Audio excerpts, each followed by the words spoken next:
welcome to my video and my channel. Thank you for watching. If you've seen me before and you yet haven't subscribed, please hit that subscribe button. And I hope you like the video. My name's Darren and this is Eastie's Corner.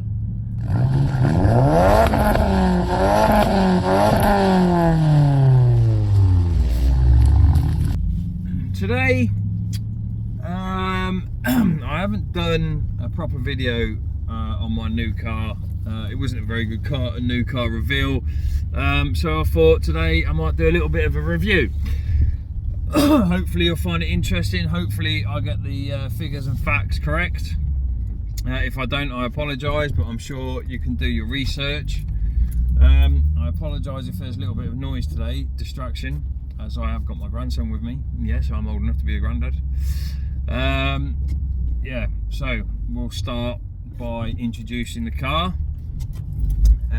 If you've not seen it already, I suggest you go back on previous videos, but if you don't know what car it is that I have, I will tell you now. I now own a 2007 Audi S5. It's the 4.2 V8 variant. There are others out there, the 3 litre V6, etc.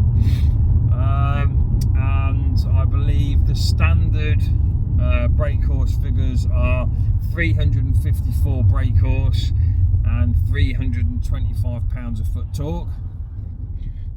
My grandson's finding my dulcet tone very boring and he's falling asleep.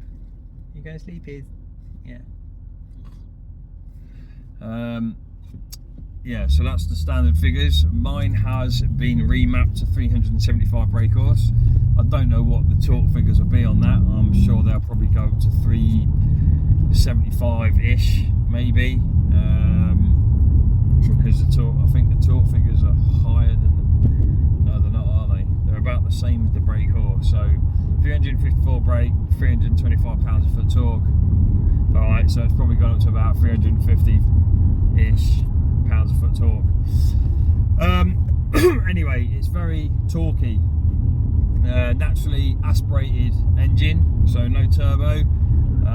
So there's no getting up to speed and then a turbo kicking in and it throws you back in your seat. You just get thrown back in your seat the whole time you're accelerating. It's great fun. I will go through cost and everything in a little while, so you know what it's like. Only one. I bought the car, wow, maybe 3 months ago. 3 months ago, I think. While I sold my Jag, my S5 was in the garage, just having a little look over at Zidane Motor Group in South Kelsey, Market Raisin. Grandson's fallen asleep now. So yeah, I've got a few issues with it. And it is, or has to be, one of the most fun, most powerful, biggest engine cars that that money can buy for under £10,000 easily, no problems at all. I bought this car for £5,800. Yes, it's got a few little issues that need rectifying, but I'll go over that in a second. And obviously I have done a few little modifications and I've still got yet to do a few more subtle modifications. I'm not going anything extravagant or big. I'm not spending a lot of money on it because there is absolutely no point, because the resale value on these vehicles for some reason isn't great, and it's a real shame because these are really nice cars. So let's get on with the review. So it's technically an A5, family car, kind of. It's a coupe, it's a two-door, so not really a family car. If you're a single guy with a girlfriend and maybe a small dog, then yeah, get the car. They're great. There isn't that much room in the back, to be honest with you, especially me being 6'3.5". I wouldn't be able to sit in the back while somebody's driving this thing. I mean, my seat is almost touching the seat behind, and I would definitely not have any room if guy at my size was driving this vehicle. Sorry, I'm going to put my shades on now. And I was having to sit in the back. It'd be a very uncomfortable ride for me as a passenger. I don't know if you can hear that. That is amazing. This car just makes me smile. I mean, it's V8 power in it, so it's great. So hang on a minute, I'll just listen to this.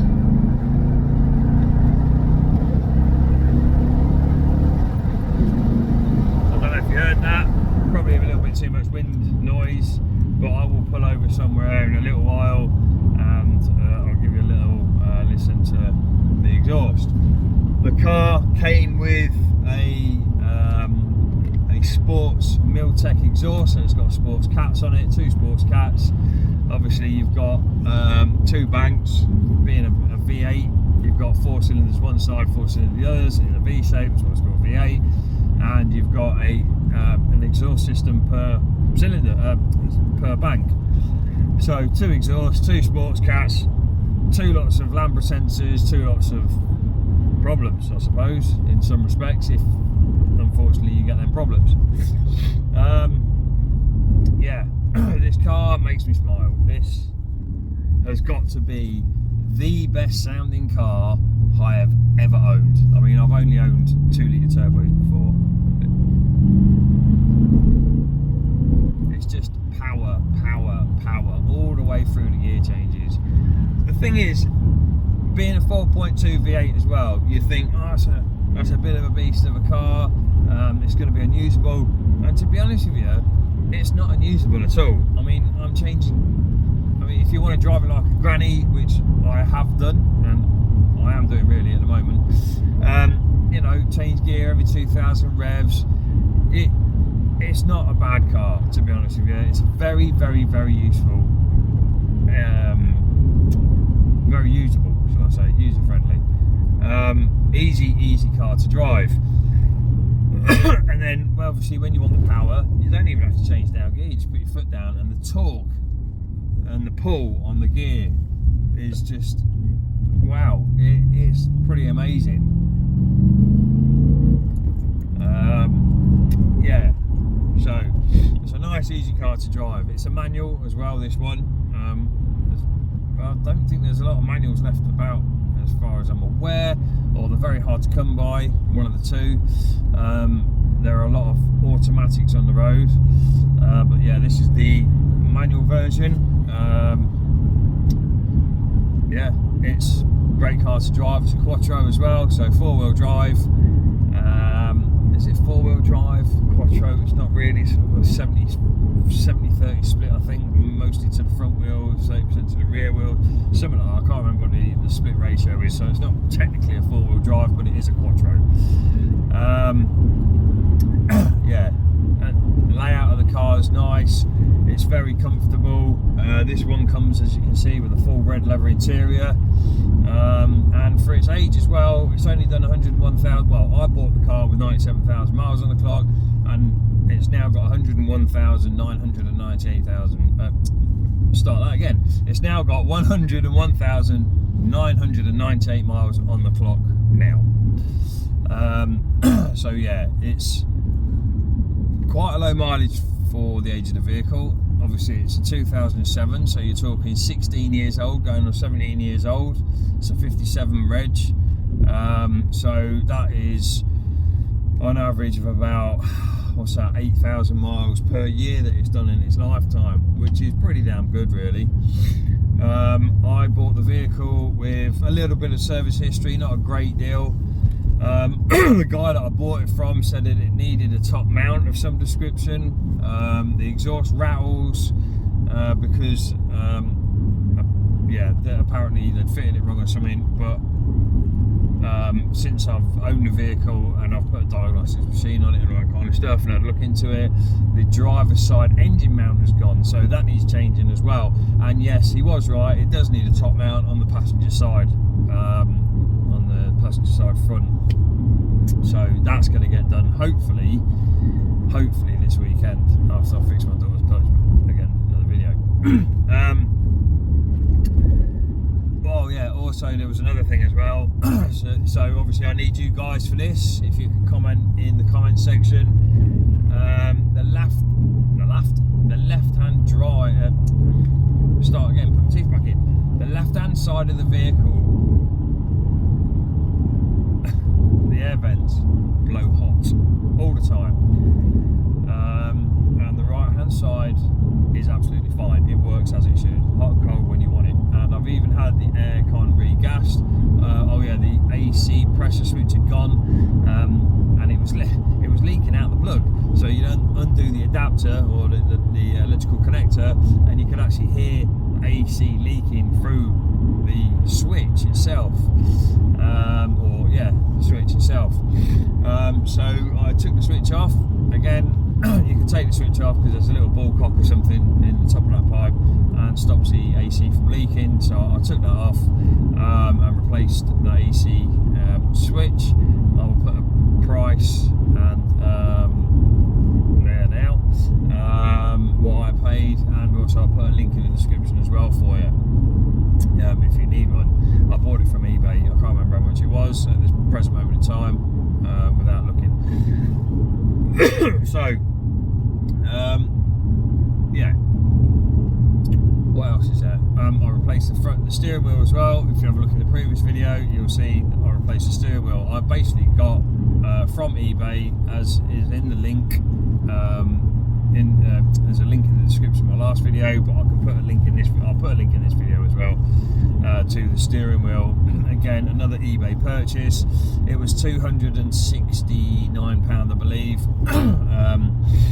and yeah, it's a flat bottom steering wheel. It's been modified slightly. It uses the old airbag. It was just basically a straight transfer, old wheel off, new steering wheel on. Put the old airbag on, and it looks exactly the same. Works perfectly. All the buttons work. So I'm well happy with that, and it actually increases the look of the vehicle. It just makes it look a little bit newer. Gives it a newer feel, and obviously the smell of the leather as well, because it's new. It's quite nice.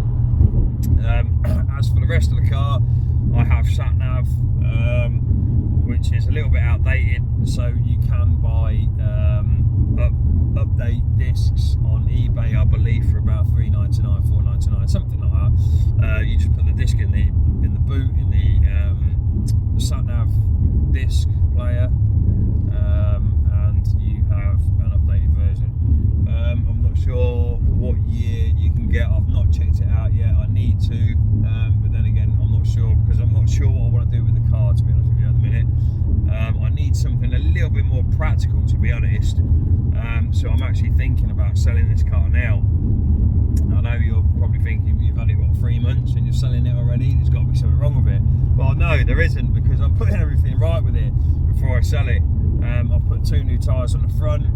Oh yeah, the Bluetooth module's gone, so I've got one of them AM FM adapters that you stick in your cigarette lighter, and yeah, I mean, they're not great, but I'll tell you what, it's alright. This has got a Bang & Olufsen sound system in it, of which again I replaced the door speaker, because the door speaker, the foam bit that goes around the speaker, completely diminished, and yeah, it was farting like a good one every time the bass kicked in, so I've replaced one of the speakers, so that's all good.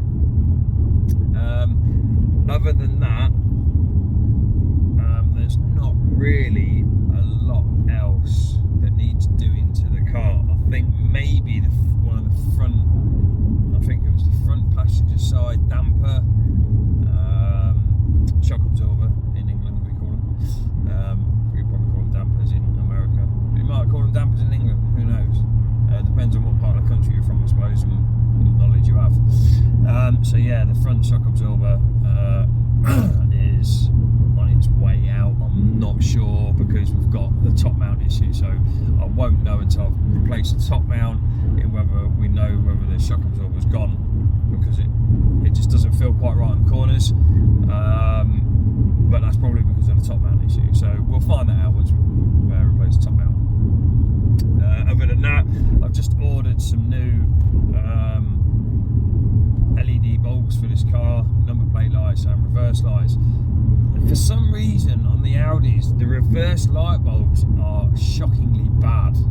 You cannot hardly see anything behind you, and that's what I thought they were for. They're white lights, they're supposed to light up the car behind you. When you reverse, you can see, so you don't hear anything.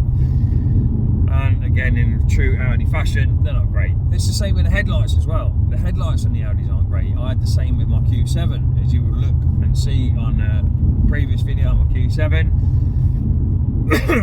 The headlights weren't great, and in fact I don't think I actually did anything on the headlights on my Q7, if I'm honest. I did change them for LEDs, but the car didn't like it. I kept throwing up a fault code saying my headlight bulbs were blown, and they hadn't. I put dynamic indicators on that Q7 as well, so said the indicator lights were blown even though they hadn't. They were supposed to be fault free, and they weren't. So yeah, the camber system on the Audis can be a little bit temperamental.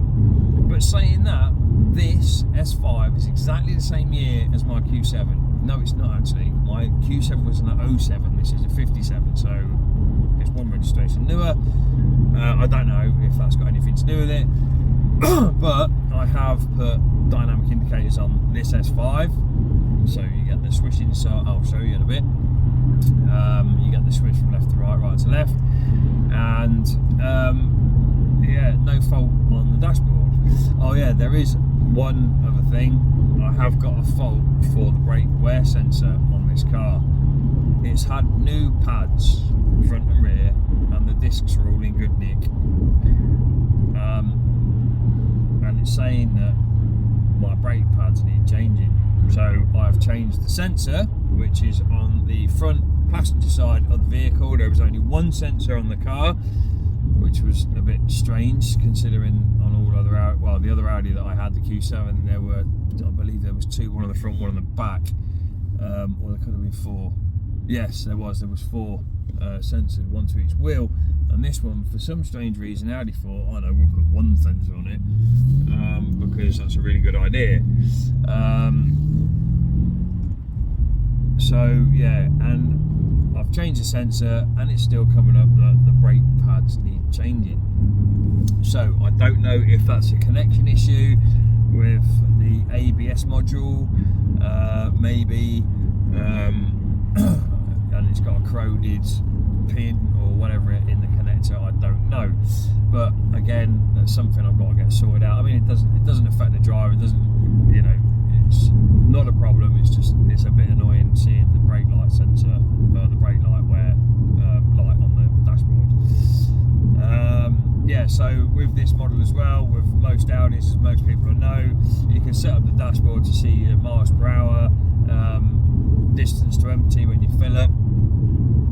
If you want to know how much it is to fill up an S5, it's about 95 quid. If you're running V-Power, which I suggest you do because it's the better, higher octane, you get more bang for your buck, and also you're supposed to get slightly more mileage from the V-Power than what you do the normal unleaded. How true that is, I don't know, but I've always run this on V-Power, the same as my Saab 9.3 that I have. And once you've filled it up, you can feel very depressed and getting in the driver's seat. Like I said, you don't buy these cars for economy, and you get 300 miles to empty, maybe 310, maybe even sometimes 320, which I have done recently, yesterday in fact, because I do quite a lot of motorway mileage, so I put along about 70 mile an hour down the motorways. You're probably thinking, boring, you know, you got a 4.2 V8 and you're doing 70 mile an hour on the motorway. Well, that's the legal limit, so I'm going to do that, and plus I'm old. Yeah, I'm alright, I'm boring, who cares? But I do have my fun now and again in it. So yeah, yeah, so you get about 300 to 320 miles per tank of fuel, so 95 smile miles. You do, it is miles, smiles for miles. Yeah, like I said, you don't buy this car for economy. So running costs of a S5, depending on the year, I suppose, and the model, whether you get the 3 litre or the 4.2 V8, and again, whether it's 2007, 2008. So I saw another YouTube channel, in fact, Matt Armstrong mentioned in one of his old videos on his S5 that the yearly road tax back in, I think it was 2020 he had that car, it was £540. Not anymore it ain't, mate. £729 or £730 a year for this car. Again, if you're buying a 4.2 V8 car, you're not worried about fuel or road tax, because you're buying the car for a fun car, for something to drive properly. Obviously I've got to be careful how much driving out my grandson in the car, don't want to scare him, even though the drone in the exhaust has made him fall asleep. So yeah, I'm having a little bit of driving in a minute, trying to get him off to sleep. He needs midday nap, bless him. So yeah, I will show you the interior in the car in a little while. I'll get to where I'm going and then I'll come back to you. I've bored you enough. 20 minutes worth of yabbering on. I hope you found that interesting, by the way, and not too boring. I'll come back to you in a bit. Okay then, let's talk about the controls in the vehicle. So I'll turn the camera out. So on the steering wheel, that's my new steering wheel, you have the volume control, and that's the mode control to select your CD or radio stations. Here you've got the AC control and heating controls. It's very, very easy. Depending on the ambient temperature of the vehicle and the temperature outside, depends on your fan speed. So it's basically like a central heating system. If you want it hotter, you turn it hotter and the fans come on harder or faster. Or if you want it colder, you turn it down and the fans go down as well. Again, if it's already warm outside or warm in the car, depends on the fan speed, on the temperature that you select. It's got a 6 CD multi-changer. Hang on a second. 6 CD multi-changer, and it has a display screen there in the middle of the console. Hazard lights. And there's all your controls down there for your sat nav, car info, all the setup, media, radio, and the telephone controls as well.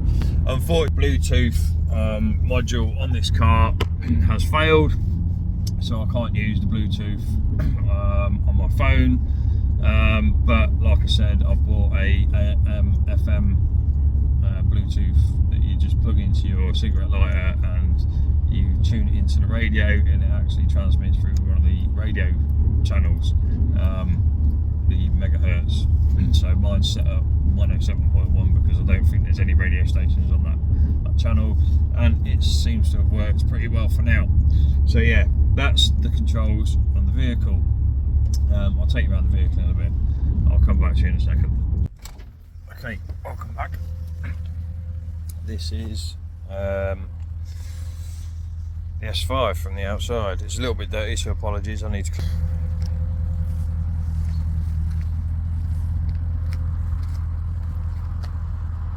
I've also put wheel spacers on it as well. 20mm at the back, 15mm at the front. You get good wheel clearance there. It's on 19-inch alloys, so standard alloys, and it doesn't actually sit that bad. It's not too high or too low. I'll show you the dynamic indicators on it. Ooh.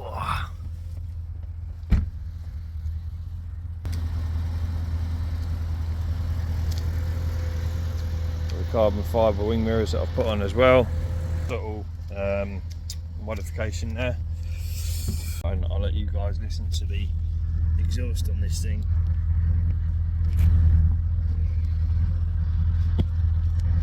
Get the camera to sit still.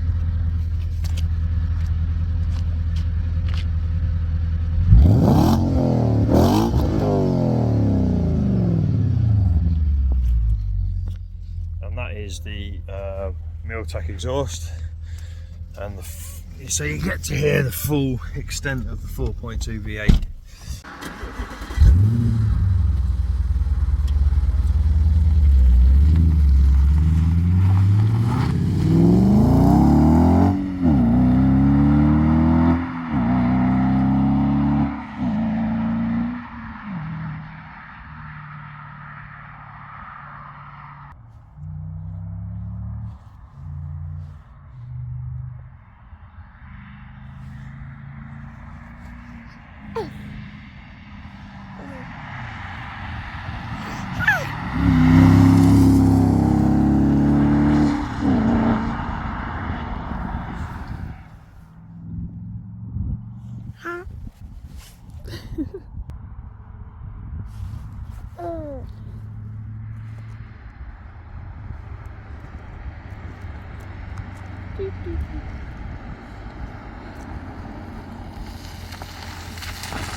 Right then, so that's it then guys, that's my Audi S5.